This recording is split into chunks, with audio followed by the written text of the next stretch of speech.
مارچ 2007 کی بات ہے جب ٹوکیو کے ایک مصروف کیفے میں ایک معمولی سی ملاقات نے ایک ایسے کیس کی بنیاد رکھی جسے آج تک جاپان اور برطانیہ دونوں ممالک میں خوف اور دکھ کے ساتھ یاد کیا جاتا ہے۔ لینڈسے این ہاکر صرف 22 سال کی ایک نوجوان برطانوی لڑکی تھی جو زندگی سے بھرپور، ہنسمکھ اور دوسروں کی مدد کرنے والی تھی۔ وہ اپنے دوستوں کے ساتھ بیٹھی کافی پی رہی تھی۔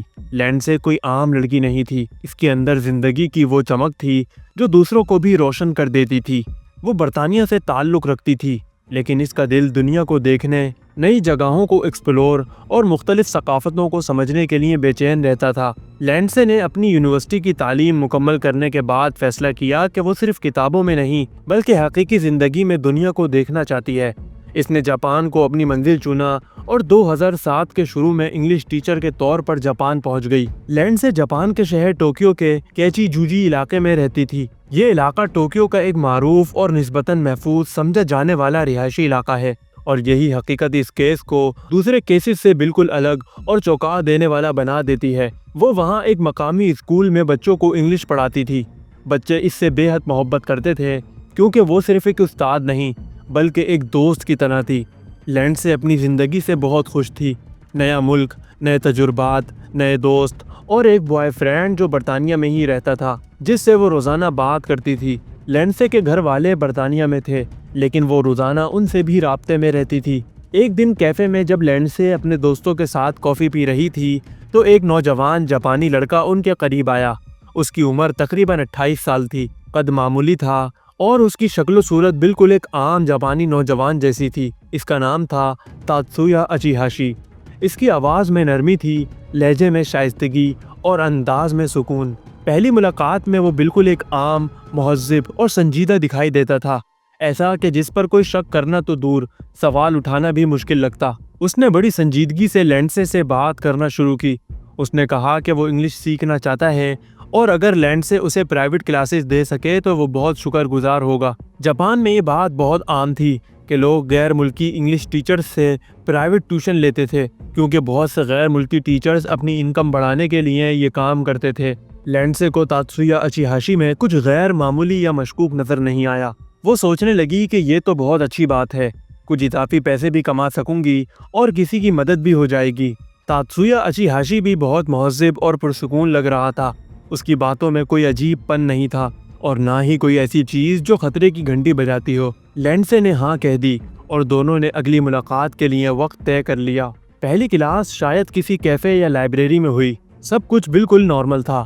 اچیہاشی توجہ سے پڑھتا رہا، سوالات پوچھتا رہا اور بہت اچھا اسٹوڈنٹ ثابت ہوا۔ لینڈسے کو اطمینان ہو گیا کہ یہ واقعی انگلش سیکھنے میں سیریس ہے۔ لیکن پھر کچھ دنوں بعد اچیہاشی نے لینڈسے کے آگے ایک تجویز رکھی۔ اس نے کہا کہ اگر لینڈسے اس کے گھر پر آ کر کلاسز دے تو اس کے لیے سیکھنا مزید آسان ہو جائے گا کیونکہ گھر پر ماحول پرسکون ہوگا، وہ بہتر طریقے سے فوکس کر سکے گا اور کوئی ڈسٹربنس بھی نہیں ہوگی۔ لینڈسے کو یہ تجویز زیادہ اچھی نہیں لگی۔ اس نے اسے انکار کیا اور کہا کہ یہیں پڑھنا زیادہ بہتر ہے، لیکن اچیہاشی نے ہار نہیں مانی۔ وہ بار بار منت سماجت کرتا رہا۔ اس نے کہا کہ اسے واقعی گھر پر پڑھنا زیادہ آسان اور مددگار ہوگا۔ آخرکار کئی دنوں کے اصرار کے بعد لینڈسے نے سوچا کہ شاید وہ زیادہ سوچ رہی ہے۔ یہ لڑکا تو اب تک بالکل اچھا رہا ہے، کوئی غلط بات نہیں کی، کوئی مشکوک حرکت نہیں کی۔ اس نے سوچا کہ ایک بار چل کر دیکھ لیتے ہیں، اور یہی تھا وہ فیصلہ جس نے سب کچھ بدل دیا۔ 25 مارچ 2007 کی شام کا وقت تھا جب لینڈسے اچیہاشی کے اپارٹمنٹ کی طرف نکلی۔ اچیہاشی نے لینڈسے کو اپنے اپارٹمنٹ کا ایڈریس دیا۔ یہ اپارٹمنٹ ٹوکیو کے ایک عام سے علاقے میں واقع تھا۔ جب لینڈسے وہاں پہنچی تو اسے شروع میں سب کچھ بالکل نارمل لگا، ایک معمولی سا اپارٹمنٹ، کچھ کتابیں اور کچھ فرنیچر۔ اچیہاشی نے اسے اندر بلایا اور کلاس شروع ہو گئی، لیکن اس رات جو کچھ ہوا اس کی تفصیل صرف اچیہاشی ہی جانتا ہے، اور جو بات تحقیقات میں سامنے آئی وہ یہ ہے کہ کسی موڑ پر اچیہاشی کے اصل چہرے نے سامنے آنا شروع کیا۔ بظاہر شائستہ اور مہذب نظر آنے والے اس لڑکے کے اندر ایک ایسا خطرناک انسان چھپا تھا جس کا اندازہ کسی کو بھی نہیں تھا۔ اس نے لینڈسے پر حملہ کیا، مگر لینڈسے نے پوری طاقت سے مزاحمت کی، بھاگنے کی کوشش کی، مدد کے لیے چیخنے کی بھی کوشش کی، لیکن اچیہاشی نے لینڈسے کو کوئی موقع نہیں دیا۔ اس نے اسے زبردستی روکا، اس کے ہاتھ پلاسٹک کی تاروں سے کس کر باندھ دیے۔ لینڈسے خوفزدہ ہو گئی۔ اس کی آنکھوں میں دہشت تھی، وہ سمجھ نہیں پا رہی تھی کہ یہ سب کیا ہو رہا ہے۔ پھر اچی ہاشی نے اس کا گلا دبانا شروع کیا۔ لینڈسے نے اپنے ہاتھ چھڑانے کی پوری کوشش کی، سانس لینے تک کی بھی کوشش کی، لیکن آہستہ آہستہ اس کی طاقت ختم ہوتی چلی گئی۔ وہ لڑکی جو صرف دنیا کو دیکھنا چاہتی تھی، لوگوں کی مدد کرنا چاہتی تھی، وہ ایک بے رحم انسان کے ہاتھوں اپنی آخری سانسیں لے رہی تھی۔ اس وقت لینڈسے کی عمر صرف 22 سال تھی، ابھی پوری زندگی اس کے آگے پڑی تھی، لیکن سب کچھ چند منٹوں میں ہی ختم ہو گیا اور یوں اچی ہاشی نے لینڈسے کو قتل کر دیا۔ لیکن اس کا کام ابھی ختم نہیں ہوا تھا، اب اسے لاش چھپانی تھی۔ اس نے بہت سوچ سمجھ کر منصوبہ بنایا۔ اس کے اپارٹمنٹ کی بالکنی میں ایک بڑا سفید باتھ ٹب رکھا تھا۔ اس نے لینڈسے کی لاش کو اٹھایا اور اس ٹب میں ڈال دیا۔ پھر اس نے مٹی، ریت اور پانی کو ملا کر ایک گندا سا مکسچر تیار کیا اور اس سے لاش کو چھپانے کی کوشش کرنے لگا۔ اس نے سوچا کہ اگر کوئی اسے دیکھے گا تو صرف اسے گندگی ہی نظر آئے گی، کسی کو پتہ ہی نہیں چلے گا کہ اس میں ایک لاش ہے۔ اس نے بہت احتیاط سے سب کچھ ترتیب دیا، اپارٹمنٹ کو صاف کیا، خون کے نشانات مٹائے اور ایسا ماحول بنا دیا جیسے کچھ ہوا ہی نہ ہو۔ یہاں تک کہ اس نے لینڈسے کے سر کے بال بھی شیو کر ہٹا دیے تاکہ بعد میں کوئی ڈی این اے نہ کرا سکے۔ اگلے دن 26 مارچ کی صبح لینڈسے اسکول نہیں پہنچی۔ یہ بات بہت غیر معمولی تھی کیونکہ لینڈسے ہمیشہ وقت کی پابندی کرتی تھی۔ اس کے ساتھی ٹیچر نے فون کیا لیکن کوئی جواب نہیں آیا۔ اس کے دوستوں نے بھی کال اور میسیجز کیے لیکن کسی کو کوئی جواب نہیں ملا۔ لینڈسے کے بوائے فرینڈ نے بھی کئی بار کوشش کی لیکن لینڈسے کا فون بند آ رہا تھا۔ چند ہی گھنٹوں میں سب کو فکر ہونے لگی۔ وہ کبھی بھی بغیر بتائے غائب نہیں ہوتی تھی اور اس نے کبھی بھی اپنا فون بند نہیں رکھا تھا۔ لینڈسے کے دوستوں نے فوری طور پر پولیس کو اطلاع دی کہ ایک برطانوی لڑکی غائب ہو گئی ہے۔ پولیس نے فوری طور پر تفتیش شروع کر دی۔ انہوں نے لینڈسے کے دوستوں، ساتھی ٹیچرز اور اس کے جاننے والوں سے بات کی۔ سب نے یہی کہا کہ لینڈسے کبھی ایسا نہیں کرتی، کسی کو پتہ ہی نہیں تھا کہ وہ کہاں ہیں۔ پھر پولیس نے لینڈسے کے فون ریکارڈز چیک کیے۔ اس کے علاوہ پولیس نے لینڈسے کے گھر کو بھی چیک کیا کہ کوئی ثبوت ان کے ہاتھ آ جائے اور اس کی روزمرہ روٹین کو بھی ٹریس کرنا شروع کیا۔ تفتیش کے دوران پولیس کو پتہ چلا کہ لینڈسے کچھ عرصے سے ایک پرائیویٹ اسٹوڈنٹس کو پڑھا رہی تھی۔ اس کے دوستوں نے پولیس کو بتایا کہ وہ ایک جاپانی لڑکے کو انگلش کی کلاسز دے رہی تھی اور کچھ دن پہلے ہی لینڈسی نے ذکر کیا تھا کہ وہ اس کے گھر جا کر کلاسز دینے والی ہے۔ پولیس کو یہ بات مشکوک لگی۔ انہوں نے فوری طور پر اسٹوڈنٹس کی مکمل تفصیلات حاصل کیں۔ اس کا نام تاتسویا اچی ہاشی سامنے آیا اور پولیس فوری طور پر اس کے اپارٹمنٹ کی طرف روانہ ہو گئی۔ 26 مارچ کی شام پولیس کی گاڑیاں اچی ہاشی کے اپارٹمنٹ کے باہر رکیں۔ ان میں کئی پولیس آفیسرز تھے۔ وہ سیڑھیاں چڑھ کر اوپر پہنچے اور اچی ہاشی کے دروازے پر دستک دی۔ اندر سے کچھ آوازیں آئیں، پھر دروازہ کھلنا شروع ہوا اور پھر وہ ہوا جس کا سب کو ڈر تھا۔ دروازہ کھلتے ہی اچی ہاشی نے پولیس کو دیکھا۔ ایک سیکنڈ کے لیے وہ رکا، اس کی آنکھوں میں خوف اور گھبراہٹ صاف نظر آ رہی تھی اور پھر اچانک وہ ننگے پاؤں دوڑنا شروع ہو گیا۔ وہ پولیس کو دھکا دے کر سیڑھیوں کی طرف بھاگا۔ 2-3 سیڑھیاں ایک ساتھ پھلانگتا ہوا نیچے اترا۔ کچھ آفیسرز اس کے پیچھے بھاگے لیکن اچی ہاشی بہت تیز تھا۔ وہ بلڈنگ سے باہر نکلا اور نیچے گلیوں میں کہیں غائب ہو گیا۔ پولیس کا شک اب یقین میں بدل گیا کہ ایک معصوم آدمی پولیس کو دیکھ کر اس طرح نہیں بھاگتا۔ باقی آفیسرز اپارٹمنٹ میں داخل ہو گئے تاکہ دیکھیں کہ اندر کیا ہے۔ جب وہ اندر گئے تو انہیں کچھ عجیب نہیں لگا۔ سب کچھ بالکل نارمل تھا، ایک معمولی سا اپارٹمنٹ، کچھ فرنیچر، کتابیں، کپڑے۔ لیکن پھر انہوں نے بالکنی کی طرف دیکھا۔ بالکنی میں ایک بڑا سفید باتھ ٹب رکھا تھا اور اس کے اندر کچھ عجیب سی چیز بھری ہوئی تھی، مٹی، ریت، پانی کا ایک گندا سا مکسچر۔ پولیس آفیسرز نے قریب جا کر دیکھا۔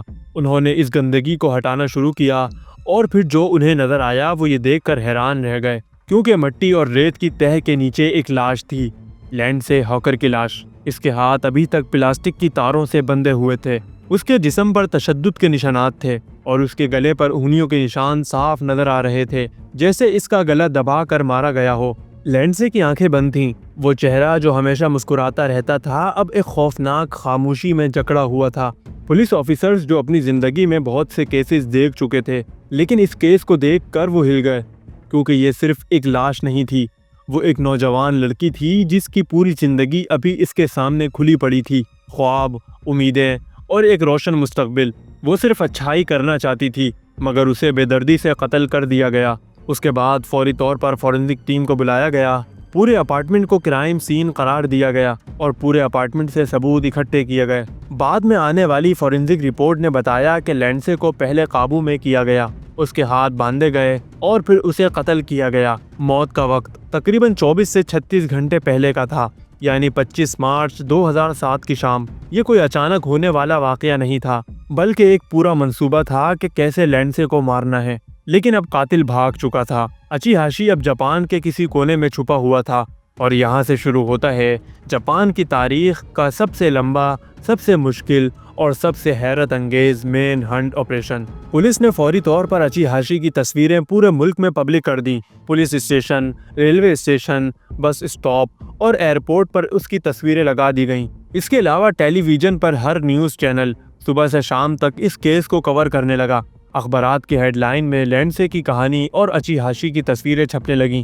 پورے جاپان میں لوگوں کا غصہ بڑھتا جا رہا تھا کہ ایک غیر ملکی لڑکی جو ان کے بچوں کو پڑھانے آئی تھی، اس کے ساتھ ایسا ظلم ہوا اور قاتل ابھی تک آزاد گھوم رہا ہے۔ برطانیہ میں لینڈسے کے والدین کی دنیا ایک دم سے اجڑ گئی جب انہیں فون پر خبر ملی کہ ان کی بیٹی کو قتل کر دیا گیا ہے۔ وہ فوری طور پر جاپان کے لیے روانہ ہو گئے۔ جب وہ وہاں پہنچے اور اپنی بیٹی کی لاش دیکھی تو ان کی چیخیں نکل گئیں۔ میڈیا نے ان سے انٹرویو کیے اور وہ رو رو کر انصاف مانگتے رہے۔ لینڈسے کی ماں نے کہا کہ میری بیٹی تو صرف لوگوں کی مدد کرنا چاہتی تھی، بھلا اس نے کسی کا کیا بگاڑا تھا۔ ادھر اچی جاپان کے مختلف شہروں میں بھاگتا پھرتا رہا۔ اس کے پاس نہ تو کوئی سامان تھا، نہ پیسہ اور نہ ہی کوئی منصوبہ۔ بس ایک ہی چیز اس کے ذہن میں تھی، پکڑے جانے پر موت کا خوف۔ وہ ٹرینوں میں بھاگتا، چھوٹے شہروں میں چھپتا، کبھی پارکوں میں سوتا اور اپنا پیٹ پالنے کے لیے کبھی کنسٹرکشن سائٹ پر جا کر مزدوری کر لیتا۔ لیکن جلد ہی اسے احساس ہو گیا کہ اس کی شکل پورے جاپان میں مشہور ہو چکی ہے،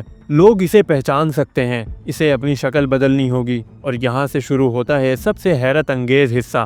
اچی نے پلاسٹک سرجری کا فیصلہ کیا۔ ویسے تو جاپان میں پلاسٹک سرجری بہت عام ہے، لیکن اچی کے پاس نہ پیسے تھے، نہ کوئی پراپر سرجن تک رسائی۔ اس نے خود سے اپنے چہرے کو بدلنا شروع کیا۔ اس نے اپنے ہونٹوں کے کچھ حصے کاٹ دیے۔ ایک بڑا تل جو اس کے چہرے پر تھا، اس نے اسے بھی ہٹا دیا۔ اس نے اپنی ناک کی شکل کو بدلنے کی بھی کوشش کی۔ تصور کریں کہ یہ کتنا تکلیف دہ عمل ہے، بغیر انستھیزیا کے، بغیر کسی میڈیکل ایکسپرٹ کی مدد کے، اپنے ہی چہرے کو کاٹنا۔ لیکن وہ اتنا خوف زدہ تھا کہ اسے یہ سب کچھ محسوس ہی نہیں ہوا۔ اس کا صرف ایک ہی خوف تھا، اور وہ تھا پکڑے جانے پر موت کا خوف۔ دیکھتے ہی دیکھتے گھنٹے دنوں میں، دن ہفتوں میں، ہفتے مہینوں میں، اور مہینے 2.5 سال میں بدل گئے۔ اچی کبھی جاپان کے شہر ٹوکیو میں ہوتا، کبھی اوساکا میں اور کبھی کیٹو میں۔ وہ اپنی شناخت چھپا کر چھوٹی چھوٹی نوکریاں کرتا رہتا، کبھی کنسٹرکشن سائٹ پر مزدوری کرتا، کبھی کھیتوں میں کام اور کبھی فیکٹریوں میں عارضی ملازمت۔ وہ ہمیشہ جھوٹے نام استعمال کرتا، کم سے کم لوگوں سے بات کرتا، ہمیشہ اپنا چہرہ چھپانے کی کوشش کرتا۔ کبھی کبھار وہ کیفے میں جا کر نیوز پڑھتا کہ پولیس اس کے بارے میں کیا کہہ رہی ہے۔ اس کے علاوہ پولیس کی ٹیمیں مسلسل اس کی تلاش میں لگی ہوئی تھیں۔ ہر رپورٹ کو چیک کیا جاتا، ہر شک کو فالو کیا جاتا۔ کئی بار ایسا ہوا کہ کسی نے فون کیا اور کہا، میں نے ایک شخص دیکھا ہے جو اچی سے ملتا ہے۔ لیکن جب پولیس وہاں پہنچتی تو وہ کوئی اور ہوتا، یا اچی پہلے ہی بھاگ چکا ہوتا۔ پولیس کو اچی کو ڈھونڈتے ڈھونڈتے 2007 سے 2009 آ گیا۔ اچی اب 2 سال سے زیادہ عرصے سے بھاگ رہا تھا۔ یہ جاپان کی تاریخ کا سب سے لمبا مین ہنٹ آپریشن بن چکا تھا۔ لوگ سوچتے تھے کہ شاید وہ ملک چھوڑ کر بھاگ گیا ہے، یا شاید کہیں خودکشی کر لی، لیکن پولیس نہیں مانی۔ وہ جانتے تھے کہ وہ کہیں نہ کہیں ہے۔ اچی کی زندگی اب ایک مستقل خوف بن چکی تھی۔ ہر وقت اسے لگتا تھا کہ کوئی اسے پہچان لے گا۔ اسے رات کو نیند نہیں آتی تھی، وہ کھانا ٹھیک سے نہیں کھا پاتا تھا۔ ہر پولیس والے کو دیکھ کر وہ ڈر جاتا۔ وہ ایک جگہ سے دوسری جگہ بھاگتا رہتا، اور پھر آخرکار نومبر 2009 میں اس کی قسمت نے ساتھ چھوڑ دیا۔ اچی اوساکا میں تھا اور ایک فیری پکڑنے کی کوشش کر رہا تھا۔ وہ سوچ رہا تھا کہ شاید کسی دوسرے شہر میں جا کر چھپ جائے۔ فیری پر بہت زیادہ لوگ تھے، جن میں مسافر، ٹورسٹ اور لوکل لوگ شامل تھے۔ اچی نے سوچا کہ بھیڑ میں کھو جانا آسان ہوگا، لیکن وہ ایک مسافر کی نظروں میں آ گیا۔ اس شخص نے اچی کو غور سے دیکھا اور اسے کچھ عجیب سا لگا۔ وہ شکل، وہ چلنے کا انداز، وہ نظریں جھکانے کا طریقہ۔ اس شخص نے حال ہی میں اخبار میں اچی کی تصویریں دیکھی تھیں۔ اس نے دوبارہ غور سے دیکھا۔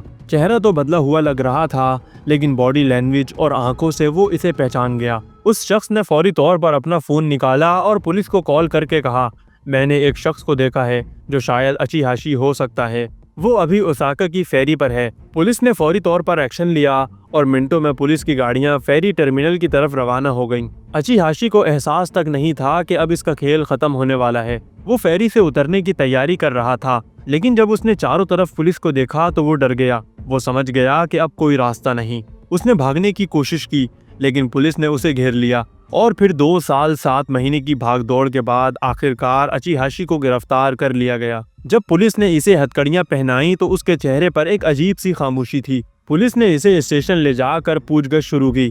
شروع میں اس نے بہت سی جھوٹی باتیں کہیں۔ اس نے کہا کہ لینڈسے کی موت ایک حادثہ تھی، اس نے جان بوجھ کر اسے قتل نہیں کیا۔ اس نے کہا کہ وہ گھر سے صرف اس لیے بھاگا کہ وہ ڈر گیا تھا، لیکن شواہد بہت مضبوط تھے۔ فورینزک رپورٹس، لاش کی حالت، ہاتھ باندھنے کے نشان اور گردن پر انگلیوں کے نشان، سب کچھ واضح طور پر ایک منصوبہ بند قتل کی طرف اشارہ کر رہے تھے۔ اس کے بعد اس کیس کو عدالت میں لے جایا گیا۔ جاپان اور برطانیہ دونوں ممالک کی میڈیا نے اس کو بہت کور کیا۔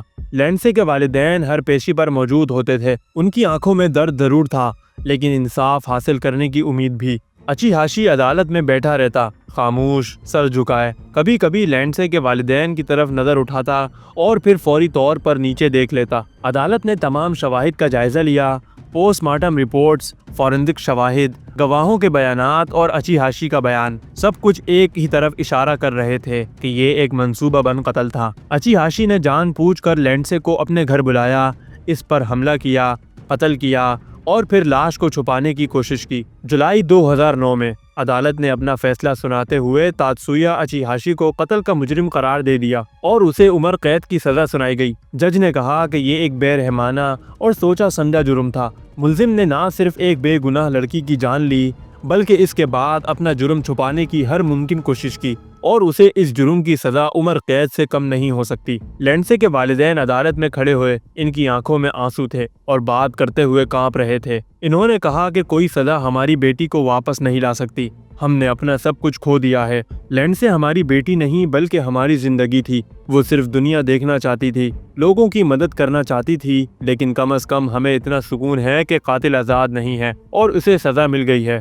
کچھ سال بعد جیل میں بیٹھ کر اچی ہاشی نے ایک کتاب لکھنا شروع کی۔ اس کتاب میں اس نے اپنی 2.5 سال کی فرار زندگی کی تفصیلات لکھی۔ اس نے لکھا کہ کیسے وہ ایک شہر سے دوسرے شہر بھاگتا رہا، کیسے اس نے اپنا چہرہ بدلا، کیسے وہ مسلسل خوف میں رہتا تھا، کیسے وہ مزدوری کرتا اور چھپتا رہتا۔ اس نے اس کتاب کا نام رکھا Until I was arrested، یعنی جب تک میں گرفتار نہ ہوا۔